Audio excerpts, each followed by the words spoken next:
Hello there guys, Teacher Krishna here and welcome to our next class for the third unit. This is a class that is part of VHEB School in 7th High School as well as BYS. Our subject, just like you know, is science and we are working on week number 25 today. So remember to have your book with you in order to complete today's assessment. So you don't have to make a summary today. You only need to complete today's assessment in your book, alright? The end in mind for today is the following. Students will be able to review Chapter 4 by answering and studying the questionnaire from their book. Alright, it's pretty simple. We are reviewing Chapter number 4 today. And here you have a small summary of the activities that you need to complete. Complete the review and assessment of Chapter 4, pages 125 to 127. Participate in the quizzes game that will take place during the Zoom session. So right now in this video, I'm going to help you out with a half of the questions that you need to complete in the review and assessment. In the rest of time, you can review and read a little bit the previous topics and complete the other half of the questions that you have right there.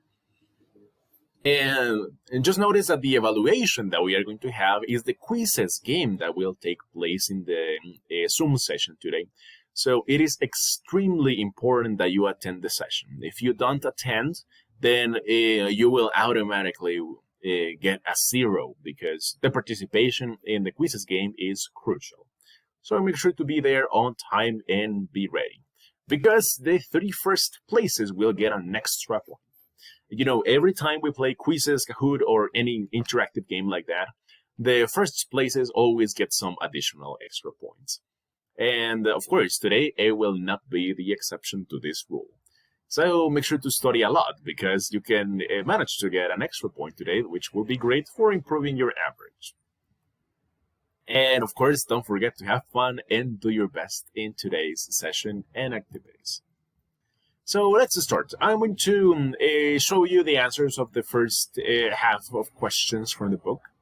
And of course, I'm going to explain them a little bit more to you so you can have them fresh in your mind as well. So lesson number 1, forces in Earth's crust. Number 1, which force squeezes Earth's crust to make the crust shorter and thicker? Of course, we're going to talk about compression.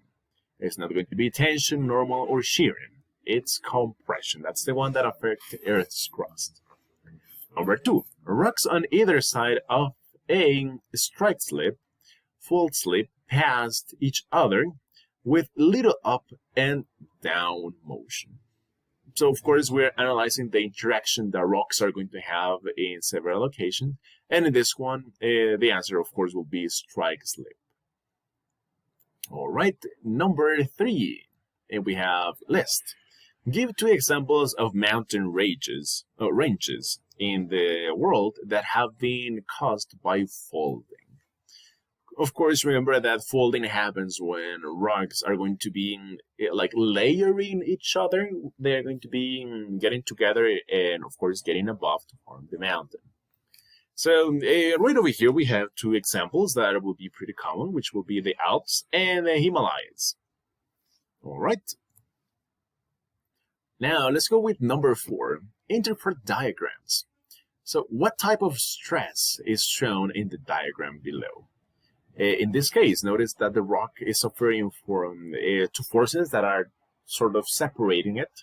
So, in this case, it will be tension. All right, then let's go with number 5. Relate cause and effect. Plateaus are larger, flat, elevated areas of land. And what is one way plateaus can form? Well, they can form when forces in Earth's crust push up a large flat block of rock. Alright, so let's suppose that we already have a flat layer of rock that is below. But when, of course, the forces on Earth are starting to push that flat surface to the top, then at the end, you're going to have like this sort of flat layer that is going to be elevated from the rest of the land. And of course, all of that is caused by the forces on Earth. we have number 6, write about it. Compression causes faults called the anticlines and synclines. How do these features resemble each other? And how do they differ from one another? So basically they are going to form, let me go back. There you go. So basically these two are going to form when the forces on Earth are going to start pushing rocks together. All right, but the difference basically is that the anticlines are going to be rocks that are going to be pushed upwards, okay? So we're going to go higher. And the synclines are going to be rocks that are going to be pushed downwards, okay? So anticlines, they're going to be pushed up, and synclines are going to be pushed down, just like this one right here. All right. So let's continue. Let's go with lesson number 2, earthquakes and seismic waves. So number 7, which of these scales rates earthquakes damage at a particular location? So in this case, we're talking about modified Mercalli. So remember that we are not measuring exactly the intensity of the earthquake, such as the Richter scale. But just by visual observation, we are going to rate the disaster that was caused by the earthquake. Then number 8, the point on Earth's surface directly above an earthquake's focus is called the epicenter.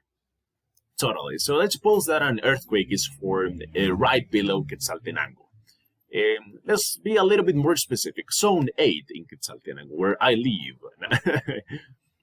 So basically, the earthquake happens here, and my house is right here at the top. So let's suppose that it's right below my house.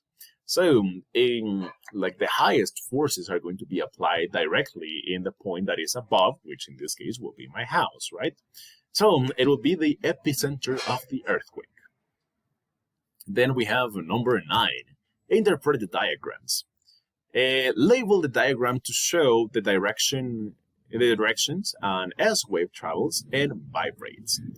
So we have the example of course, the way S-waves are going to travel around. So right to the top is going to be the direction of vibration. And to the right, it is going to be the direction of travel. Okay, so one more time, going back to the example of the epicenter. So here is the earthquake, and right here is my house, okay? So basically what happens, right in the epicenter is like a lot of vibration, all of vibration that is coming up and down. And but of course the waves are going to travel in several directions. It's not like all of the earthquake is going to happen only in zone 8 in Quetzaltenango, but it is going to continue traveling around, okay? And basically the waves that travel around will look like this. They are like curved lines. All right, let's go with number 10. Explain. How is the energy released by an earthquake related to its moment magnitude? So basically, the more energy released, the greater the magnitude. And we have talked about this before. So if an earthquake hasn't happened in a very long time, when all of that energy is released, of course, it will generate a gigantic magnitude.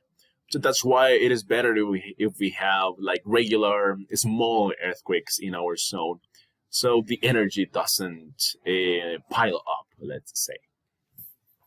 Let's go with question number 11. Interpret data. So can geologists use data from only 2 seismograph stations to locate an earthquake's epicenter? Explain it. It'll be no. Geologists need data from at least 3 seismographs to find the epicenter. This is something that we have studied in previous lessons. So remember that we need at least 3 seismograph stations that are located in several places in order to actually represent a radius of the possible locations where the earthquake had actually happened. So once we analyze the information from at least 3 of them, we can actually pinpoint the epicenter of the earthquake. That is why it is very important to analyze the information from several seismograph stations. And let's go with the last question, which is number 12, math. So seismograph A records P waves at 6:05 p.m. and S waves at 6:10 p.m. Seismograph B records P waves at 6:10 p.m. and S waves at 6:25 p.m. What is the difference in the arrival time at each device? Which device is closer to the earthquake's epicenter? So in this case, the difference at A will be of 5 minutes, and the difference at B will be of 15 minutes. So totally, A is closer to the epicenter.